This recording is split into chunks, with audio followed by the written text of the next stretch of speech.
प्रार्थना से शुरू करती हूँ।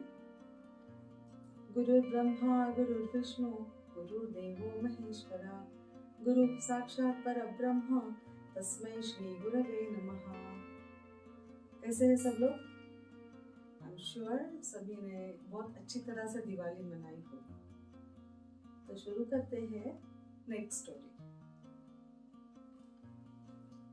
मेरे फेवरेट जैसे कैरेक्टर्स होते हैं साधु बाबा, सेठ जी वगैरह वगैरह, तो आज भी वैसे ही मेरे फेवरेट कैरेक्टर्स हैं। आई एम श्योर ये स्टोरी आपको बहुत कुछ सिखा के जाएगी। तो एक साधु बाबा थे, उनके 4-5 डिसाइपल्स थे और वो इस गांव से उस गांव जाते रहते थे। जिस गांव में भी जाते हैं लोगों को ज्ञान देते थे और फिर अगले गांव चले जाते थे। एक साधु बाबा की स्टोरी पहले भी आपने जरूर सुनी है ना? तो ऐसे साधु बाबा एक गांव में जब गए थे, अपनी कुटिया में खुशी खुशी रह रहे थे, उधर के बहुत अमीर सेठ जी वहां आए और बोले कि साधु बाबा, मैं चाहता हूँ, मेरा परिवार चाहता है कि आप हमारे घर पे चरण स्पर्श करें और हमारे घर पे खाना खाएं। साधु बाबा ने बोला, अरे बेटा, हमें कहाँ ये सब पसंद है, हमें तो सादा सा खाना जैसे फल हुए, दूध हुआ, वही हमें अच्छा लगता है। तो ऐसे सब पकवान खाना, मीठा मीठा खाना, घी रोटी खाना इतना हमें अच्छा नहीं लगता है। फिर भी तू इतना बोल ही रहा है तो चलो हम कल आ जाते हैं। सेठ जी बड़े खुशी से अपने घर चले जाते हैं और उनके पास तो क्या, बहुत सारे कुक्स होते हैं, बहुत सारे सर्वेंट्स होते हैं। तो सभी को इंस्ट्रक्शंस दी जाती है, कल ऐसे ऐसे बाबा जी आने वाले हैं और ऐसे ऐसे अच्छा अच्छा मेनू बनाएंगे, सब करेंगे वगैरह वगैरह, सब तैयारियां शुरू होती है। तो अगले दिन साधु बाबा उनके शिष्यों के साथ पहुंच जाते हैं और मतलब यू कैन इमेजिन कि कैसा होगा। बहुत अमीर सेठ जी का घर था, तो बहुत पैलेस लाइक घर था, बहुत अच्छा बढ़िया एक्सपेंसिव फर्नीचर था, इंटीरियर बहुत बढ़िया था, तो बोलने की जरूरत ही नहीं है ना। और साधु बाबा और उनके शिष्यों को कोई फर्क नहीं पड़ता था, क्योंकि वो लोग ऑलरेडी डिटैच्ड लोग थे, उन्हें कोई ऐसे मतलब ये सब फिजिकल चीजों से कोई लेना देना ही नहीं था। फिर भी उन्होंने सेठ जी की खुशी के लिए ये निमंत्रण स्वीकार किया था। तो सबको आसन दिया गया बैठने के लिए और जैसे वेलकम ड्रिंक हुआ, शरबत हुआ, इसे उनको ऑफर किया गया। तो सभी ने ले लिया। सेठ जी की खुशी के लिए सब लोग अपना थोड़ा सा ले रहे थे। बाद में सेठ जी ने बोला, बाबा जी अभी खाना परोसे क्या? तो बोला हाँ ठीक है, खाना परोसा गया। एक के बाद एक बढ़िया बढ़िया व्यंजन उनके प्लेट में परोसे गए और सब खा रहे हैं। सेठ जी को बहुत अच्छा लगा, बहुत ग्रेटफुल फील कर रहा है। सेठ जी का परिवार भी खुद परोस रहा था खाना और सेठानी जी, बच्चे, सभी लोग बहुत खुश थे। और एक ऐसी घटना घटी, अनएक्सपेक्टेड घटना घटी। खाते खाते खुद साधु बाबा ने एक ऐसी हरकत की कि वो मतलब खुद भी कभी सोच नहीं सकते थे कि मैं कभी ऐसा भी कर सकता हूँ। उन्होंने क्या किया, जो जिस बर्तनों में उन्हें परोसा गया था वो चांदी के, सोने के सब बर्तन थे। मतलब जैसे थाली सोने की थी, कटोरिया सोने की थी, गिलास चांदी के थे, चम्मच चांदी के थे। आउट ऑफ रिस्पेक्ट सेठ जी ने ऐसे अच्छे मतलब बर्तनों में परोसा। तो साधु बाबा ने अननोइंगली एक चांदी का गिलास चुपके से उठाया और अपनी झोली में रख दिया और उन्हें याद भी नहीं कि उन्होंने ऐसे कुछ किया। सबका खाना खा के हो गया। सेठ जी ने प्रणाम किया, कुछ दक्षिणा देना चाहा तो बाबा जी ने बोला नहीं नहीं, बस दक्षिणा की कोई जरूरत नहीं है। आशीर्वाद सब देके बाबा जी और उनके शिष्य निकल गए। कुटिया में पहुंचे। कुटिया में जब गुरुजी ने अपना साधु बाबा ने जब अपनी झोली देखी और एकदम शॉक हो गए कि उनके झोले में चांदी का ग्लास था।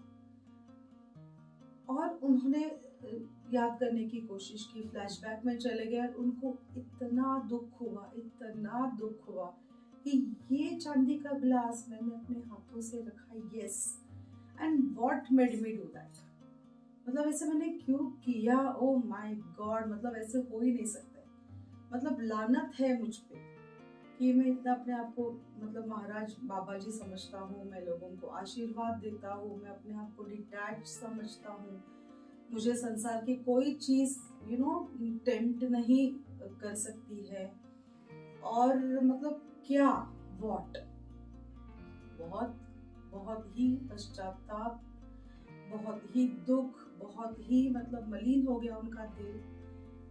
उन्होंने जाके स्नान किया और वो मेडिटेशन करने बैठ गए, और उन्हें समझ आ गया कि ये क्यों हुआ। तो दूसरे दिन फिर से बाबा जी सेठ जी के घर पे चले गए, 2 शिष्यों को भी ले लिया साथ में। उनको देख के सेठ जी बड़े खुश हो गए, और सेठ जी को तो अंदाजा ही नहीं था कि ऐसे कुछ हुआ है, क्योंकि अनगिनत संपत्ति के मालिक थे वो, तो उन्हें क्या फर्क पड़ता है ना। तो उन्हें लगा कि चलो बाबा जी बड़े प्रसन्न है, बड़े खुश है, वापस आशीर्वाद देने के लिए आ गए। तो सेठ जी तो बहुत खुश थे, बाबा जी कैसे आना हुआ। तो बाबा जी कहते कल का खाना बड़ा स्वादिष्ट था, मैं धन्यवाद करने आया हूँ, और मैं उन्हें मिलना चाहता हूँ कि जिन्होंने खाना बनाया, क्योंकि कल तो मैं भूल गया, कल मैंने आपकी तारीफ करी, लेकिन जो मेन कुकिंग जिसने किया उनको तो मैंने कुछ मेंशन नहीं किया ना, एक्नॉलेज नहीं किया। तो मैं चाहता हूँ कि आपके जितने भी कुक्स थे ना, आप जरा प्लीज उनको मेरे सामने बुलाइए, मैं उनसे थोड़ी सी बात करके उनको धन्यवाद देना चाहता हूँ। सेठ जी बहुत खुश, सबको बुलाया गया और बोला कि इस तरीके से बात करो, बाबा जी है, प्रणाम करो वगैरह वगैरह। जो कोई 3-4 कुक्स थे, सारे कुक सामने आ गए। तो बाबा जी ने हर एक को पर्सनली बात किया कि आपने क्या बनाया था, आपने क्या बनाया था, ये बहुत बढ़िया था, ये बहुत स्वादिष्ट था। अच्छा खीर किसने बनाई थी, अच्छा ये तीसरे बंदे ने, अच्छा आपने खीर बनाई थी, बहुत अच्छी खीर थी। फिर वापस थोड़े से आंख बंद करके ध्यान किया, और तुरंत सेठ जी को बोला, सेठ जी ये जो तीसरा बंदा है जिसने खीर बनाई थी, आप तुरंत उसकी रूम चेक करो, उसकी बैग चेक करो, है ना, क्योंकि वो जब खीर बना रहा था तभी उसके मन में ये विचार थे कि वाह वाह, ये सेठ जी के पास तो बहुत संपत्ति है, अनगिनत है, सेठ जी को तो पता ही नहीं है, अरे मैं तो ऐसे खड़े खड़े 1-2 ग्लास चुरा सकता हूँ, थोड़े चम्मच चुरा सकता हूँ, फिर बाजार में जाके बेच दूंगा, पैसा बनेगा, अच्छा है, काफी वक्त यहाँ काम करने मिलेगा, तो कुछ एक प्लान बनाऊंगा, फिर लूटूंगा, अगर मौका मिला तो डकैती ही करवा लूंगा, फिर जिंदगी भर ऐश में रहूंगा वगैरह वगैरह वगैरह। समझ आ रहा है? चलो तुरंत नौकरों ने उसको दबोचा, पकड़ा, देखा तो एक्चुअली उसके बैग में बहुत सारा कुछ चोरी का सामान छुपा हुआ था, और उसके रूम में बहुत कुछ सामान छुपाया हुआ था। और सेठ जी ने मतलब एकदम बहुत धन्यवाद किया बाबा जी का कि आपकी वजह से ना फ्यूचर में जो आने वाला संकट था, चोरी थी, डकैती थी, बच गई, बहुत बहुत शुक्रिया, लेकिन आपने मतलब ऐसा क्या हुआ। तो बाबा जी ने गिलास निकाला, लौटा दिया, माफी मांगी और बोला इसका रीजन ये है, और ये चिल्ड्रन ये सिर्फ अंधश्रद्धा नहीं है। जब कोई खाने का कोई भी व्यंजन बनाता है और उस वक्त जैसा सोचता है वो विचार भी उस खाने में चले जाते हैं, इसलिए जो खाना कंज्यूम करता है ओके, उसमें वो विचार ट्रांसफर होते हैं, है ना। तो आपने डेफिनेटली ये बात कनेक्ट करी होगी अब तक कि क्यों हमारे घर पे हम कितने भी पैसे वाले क्यों ना हो, हमारे घर पे खाना अक्सर हमारे घर की औरतें बनाती, मदर्स बनाती है, क्योंकि कोई भी माँ, कोई भी लेडी ऑफ द हाउस ऐसा सोच के तो खाना नहीं ना बनाएगी कि बुरा बुरा सोचो, किसी का ये हो, सत्यानाश हो, किसी का नुकसान हो। कोई माँ, कोई वाइफ, कोई दीदी ऐसे सोच के खाना बनाएगी क्या? नहीं बनाएगी। तो क्या सोच के बनाएगी कि मैं जो खाना बना रही हूँ वो खाने के बाद परिवार के सदस्यों को क्या हो, अच्छी हेल्थ हो, अच्छी बुद्धि हो, अच्छी वेल्थ हो, सबका प्रोस्पेरिटी हो, isn't it? है ना? तो इसलिए जो खाना बनाने वाले होते हैं अपने घर के सदस्य बहुत पूजनीय होते हैं। और अगर समझो फॉर एनी रीजन अगर कोई हमने किसी को हायर किया है तो क्या करना चाहिए, घर की लेडी को फाइनली थोड़ा सा एक स्टर देना चाहिए और ऐसे सोचना चाहिए कि मतलब जो भी उसके अंदर थॉट्स गए हैं उन्हें सम हाउ बैलेंस करने के लिए लेडी ऑफ द हाउस को जाके उसको स्टर करना चाहिए, अपनी पॉजिटिव एनर्जी डालनी चाहिए, क्योंकि दैट इज द ट्रूथ। तो यही थी मेरी स्टोरी। आई एम श्योर आपको उसका मॉरल मिला होगा।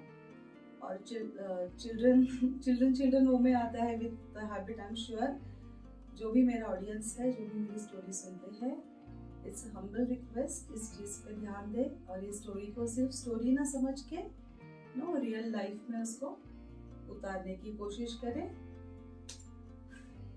अपने आप को कंट्रोल करते हुए। यही विराम देती हूँ जीवा को। और thank you so much. Take good care of yourself.